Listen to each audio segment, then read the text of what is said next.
Hello दोस्तों, स्वागत है आपका मेरे यूट्यूब चैनल पूजा पाठ में। दोस्तों, आज मैं आपको शुक्रवार की कथा सुनाने जा रही हूँ। शुक्रवार के दिन माता संतोषी की पूजा करके व्रत कथा के श्रवण करने से घर में सुख शांति वैभव की प्राप्ति होती है।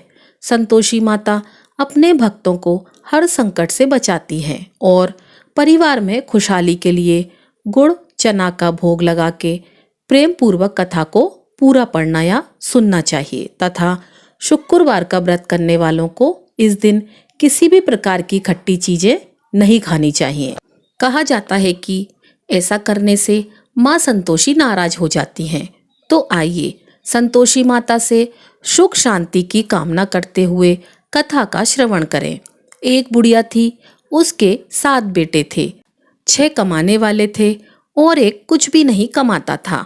वह निकम्मा था। बुढ़िया 6 की रसोई बनाती, भोजन कराती और उनसे जो कुछ जूठन बचती वो 7वें को दे देती। एक दिन वह पत्नी से बोला, देखो मेरी माँ मुझसे कितना प्रेम करती है, तो वह बोली क्यों नहीं करेंगी, वह आपको सबका जूठा जो खिलाती है। तो वह बोला, ऐसा नहीं हो सकता, जब तक मैं अपनी आंखों से ना देख लूं मैं मान नहीं सकता। कुछ दिन बाद त्योहार आया। घर में 7 प्रकार का भोजन और लड्डू बने। वह जांचने के लिए सिर दर्द का बहाना करके पतला वस्त्र सिर पर ओढ़े रसोई में सो गया। वह कपड़े में से सब कुछ देखता रहा। उसने देखा कि माँ ने उसके भाइयों के लिए सुंदर आसन बिछाया, हर प्रकार का भोजन रखा और उन्हें बुलाया। वह देखता रहा। जब सारे भाई भोजन करके उठे तो माँ ने उनकी झूठी थालियों से लड्डू के टुकड़े उठाकर एक लड्डू बनाया। जूठन साफ करके बुढ़िया माँ ने उसे पुकारा, बेटा 6 भाई भोजन करके गए, तू कब खाएगा? वह कहने लगा, माँ मुझे भोजन नहीं करना, मैं परदेश जा रहा हूँ। माँ बोली, कल जाता है तो आज ही चला जा। वह बोला, आज ही जा रहा हूँ। यह कहकर वह घर से निकल गया। चलते समय उसे पत्नी की याद आ गई। वह गौशाला में कंडे उपले बना रही थी। वह जाकर बोला, हम जावे परदेश, आवेंगे कुछ काल, तुम रहियो संतोष से धर्म आपनो पाल। वह बोली, जाओ पिया आनंद से, हमारो सोच हटाए, राम भरोसे हम रहें, ईश्वर तुम्हें सहाय। 2 निशानी आपन देख धरू में धीर, सुधिमति हमारी विसर, हो रखियो मन गंभीर। वह बोला, मेरे पास तो कुछ नहीं, यह अंगूठी है सो ले ले और अपनी कुछ निशानी दे दे। वह बोली, मेरे पास क्या है, एक गोबर भरा हाथ है। यह कहकर उसकी पीठ पर गोबर के हाथ की थाप मार दी। वह चल दिया। चलते चलते दूसरे देश पहुंचा। वहां एक साहूकार की दुकान थी। वहां जाकर कहने लगा, भाई मुझे नौकरी पर रख लो। साहूकार को जरूरत थी, बोला रह जा। लड़के ने पूछा, तनख्वाह क्या दोगे? साहूकार ने कहा, काम देख के दाम मिलेंगे। अब वह सुबह के 8 बजे से लेकर रात के 10 बजे तक नौकरी करने लगा। कुछ ही दिनों में वह सारा कामकाज अच्छे से करने लगा। सेठ ने काम देखकर उसे आधे मुनाफे का हिस्सेदार बना दिया। वह कुछ वर्षों में बहुत बड़ा सेठ बन गया और मालिक सारा कारोबार उस पर छोड़कर चला गया। उधर उसकी पत्नी को सास ससुर दुख देने लगे। सारा घर का कामकाज करवाकर उसको लकड़ियां लेने जंगल में भेज देते। घर में आटे में से जो भूसी निकलती उसकी रोटी बनाकर रख दी जाती और फूटे नारियल की नरेली में पानी। एक दिन वह लकड़ी लेने जा रही थी तो रास्ते में बहुत सी महिलाएं संतोषी माता का व्रत करती हुई दिखाई दी। वह वहां खड़ी होकर कथा सुनने लगी और उनसे पूछने लगी, बहनों तुम किस देवता का व्रत करती हो और उसके करने से क्या फल मिलता है? यदि तुम मुझे इस व्रत का महत्व बताओगी तो मैं तुम्हारी बहुत आभारी रहूंगी। तब एक महिला बोली, सुनो, यह संतोषी माता का व्रत है। इसे करने से गरीबी का नाश होता है और जो कुछ मन में है वह सब संतोषी माँ की कृपा से मिल जाता है। महिला बोली, सवा आने का गुड़ चना लेना, प्रत्येक शुक्रवार को निराहार रहकर कथा सुनना, मनोकामना पूर्ण होने पर उद्यापन करना। उसने रास्ते में लकड़ी के बोझ को बेच दिया। उन पैसों से गुड़ चना लेकर माता के व्रत की तैयारी कर आगे चली। सामने मंदिर देखकर पूछने लगी, यह मंदिर किसका है? सब कहने लगे, संतोषी माता का मंदिर है। यह सुनकर माता के मंदिर में जाकर माता के चरणों में लिपट गई और विनती करने लगी, माँ, मैं अनजान हूँ, व्रत का कोई नियम नहीं जानती हूँ, मैं दुखी हूँ। हे माता जगत जननी, मेरा दुख दूर करो, मैं आपके शरण में हूँ। माता को बड़ी दया आई। एक शुक्रवार बीता कि दूसरे शुक्रवार उसके पति का पत्र आया और तीसरे शुक्रवार उसके पति ने उसको पैसे भेज दिए। यह देख जेठ जेठानी का मुंह बन गया और उसको ताने देने लगे कि अब तो उसके पास पैसा आ गया, अब यह बहुत ही इतराएगी। बेचारी आंखों में आंसू भरकर संतोषी माता के मंदिर में चली गई और माता के चरणों में बैठकर रोने लगी और बोली, माँ, मैंने पैसे कम मांगे, मुझे पैसे से क्या काम, मुझे तो अपना सुहाग चाहिए, मैं तो अपने स्वामी के दर्शन करना चाहती हूँ। तब माता ने प्रसन्न होकर कहा, जा बेटी, तेरा स्वामी आएगा। यह सुनकर खुशी खुशी वह घर जाकर काम करने लगी। अब संतोषी माँ विचार करने लगी कि इस भोली पुत्री को मैंने कह तो दिया कि तेरा पति आएगा, लेकिन कैसे? वह तो इसे स्वप्न में भी याद नहीं करता।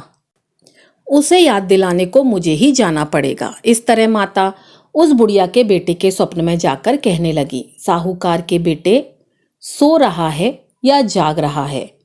वह कहने लगा, माँ, मैं सोता भी नहीं जागता भी नहीं, कहो क्या आ गया है? माँ कहने लगी, तेरा घर बार कुछ है कि नहीं? वह बोला, मेरे पास सब कुछ है माँ। माँ है, बाप है, बहू है, क्या कमी है माँ? माँ बोली, बोले तेरी पत्नी को कष्ट उठा रही है, तेरे माँ बाप उसे परेशानी दे रहे हैं, वह तेरे लिए तरस रही है, तू उसकी सुध ले। वह बोला, हाँ माँ, मुझे पता है, पर मैं वहाँ जाऊँ कैसे? माँ कहने लगी, मेरी बात मान, सवेरे नहा धोकर संतोषी माता का नाम ले, घी का दीपक जला, दुकान पर चला जा, देखते ही देखते तेरा सारा लेन देन उतर जाएगा, सारा माल बिक जाएगा, सांझ तक धन का भारी ढेर लग जाएगा, थोड़ी देर में देने वाले रुपया देने लगेंगे, सारे सामान का ग्राहक सौदा करने लगेंगे। प्रिय भक्तगणों, जिस प्रकार संतोषी माता ने बताया था उसने ठीक वैसा ही किया और शाम तक धन का भारी ढेर इकट्ठा हो गया और संतोषी माता का यह चमत्कार देखकर वह प्रसन्न हो गया और धन इकट्ठा करके घर ले जाने के लिए वस्त्र गहने खरीदने लगा और फिर घर को निकल गया। उधर उसकी पत्नी जंगल में लकड़ी लेने जाती थी। लौटते वक्त माता जी के मंदिर में आराम करती है। प्रतिदिन वह वहीं विश्राम करती थी। अचानक से धूल उड़ने लगी। धूल उड़ती देखकर वह माता से पूछने लगी, हे माँ, यह धूल कैसे उड़ रही है? माँ ने कहा, हे पुत्री, तेरा पति आ रहा है, अब तू ऐसा कर कि लकड़ी के 3 ढेर तैयार कर, एक नदी के किनारे रख, दूसरा मेरे मंदिर में रख और तीसरा अपने सर पर रख। तेरे पति को लकड़ियों का गट्ठर देखकर तेरे लिए मोह पैदा होगा, वह यहाँ रुकेगा, नाश्ता पानी खाकर माँ से मिलने जाएगा। तब तू लकड़ियों का बोझ उठाकर चौक पर जाना और गट्ठर नीचे रखकर जोर से आवाज लगाना, ले लो सासू जी लकड़ियों का गट्ठर ले लो, भूसे की रोटी दे दो, नारियल के खोपड़े में पानी दे दो, आज मेहमान कौन आया है। माता जी से अच्छा कहकर जैसा माँ ने कहा वैसा करने लगी। इतने में मुसाफिर आ गए। सूखी लकड़ी देखकर उसकी इच्छा हुई कि हम यहीं पर आराम करें और भोजन बनाकर खा पीकर गांव जाएं।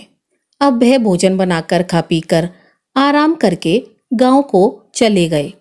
उसी समय सिर पर लकड़ी का गट्टर लिए वह आती है। लकड़ियों का बोझ आंगन में उतारकर जोर से आवाज लगाती है, लो सासू जी, लकड़ियों का गट्ठर लो, भूसे की रोटी दो, आज मेहमान कौन आया है। यह सुनकर उसकी सास बाहर आकर अपने दिए हुए कष्ट को भुलाने के लिए कहती है, बहू ऐसे क्यों कह रही है, तेरा मालिक आया है, आ बैठ, भोजन कर, कपड़े गहने पहन।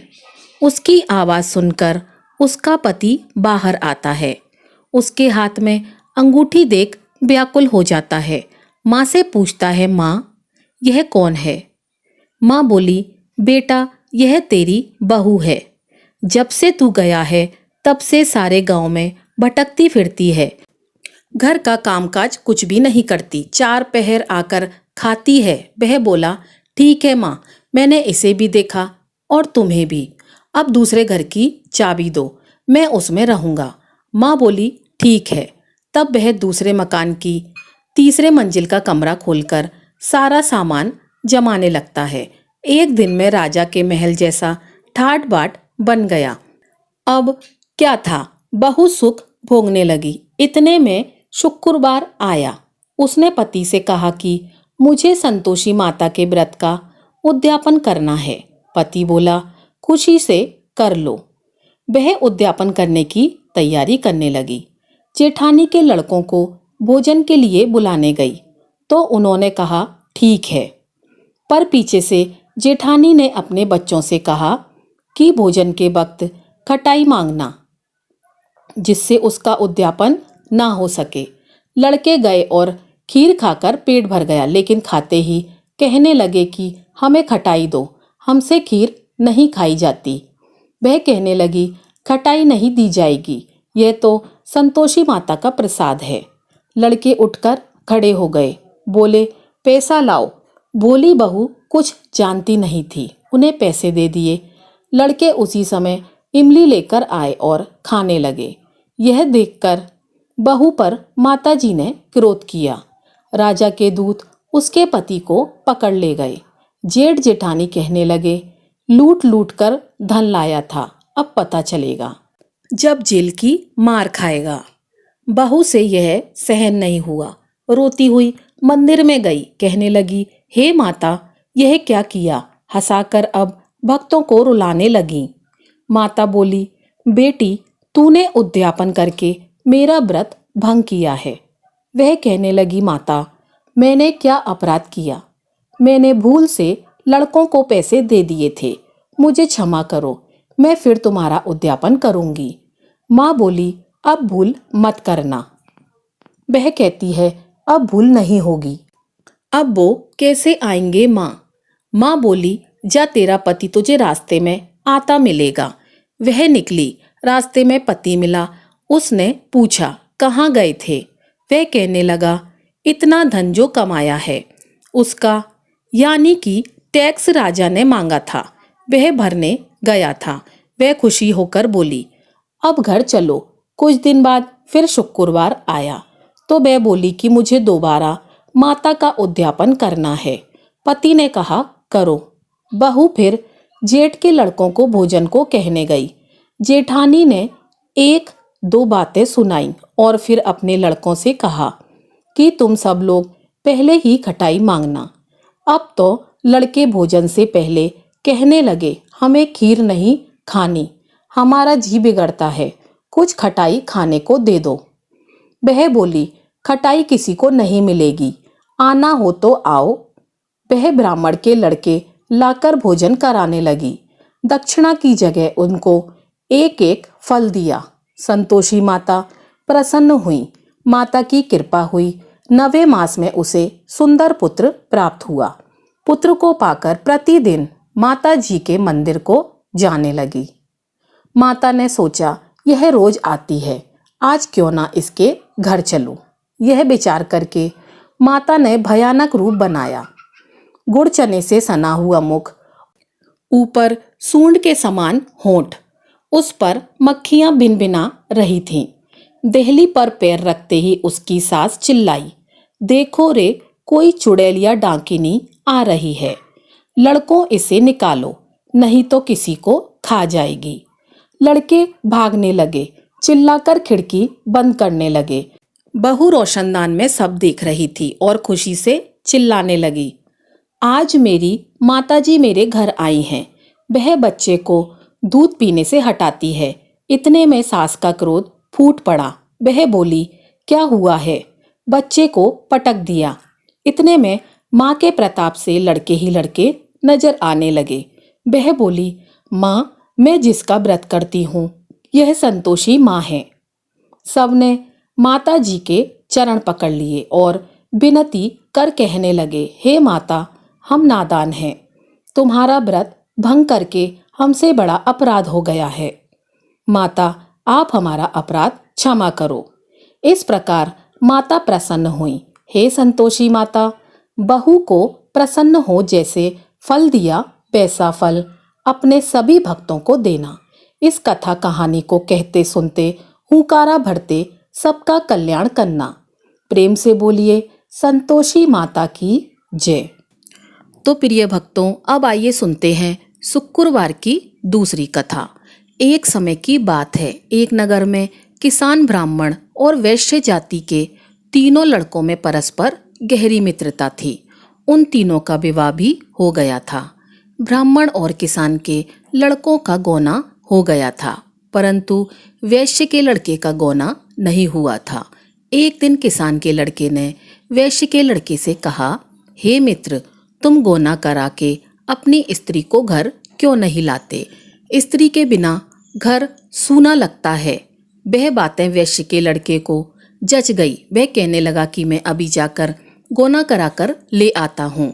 ब्राह्मण के लड़के ने कहा, अभी मत जाओ, क्योंकि शुक्र अस्त हो गया है, जब उदय हो जाए तब जाकर ले आना। परंतु वैश्य के लड़के को ऐसी जिद हो गई कि वह किसी प्रकार से नहीं माना। जब उसके घर वालों ने सुना तो उन्होंने भी उसे बहुत समझाया, परंतु वह किसी प्रकार से नहीं माना और अपने ससुराल चला गया।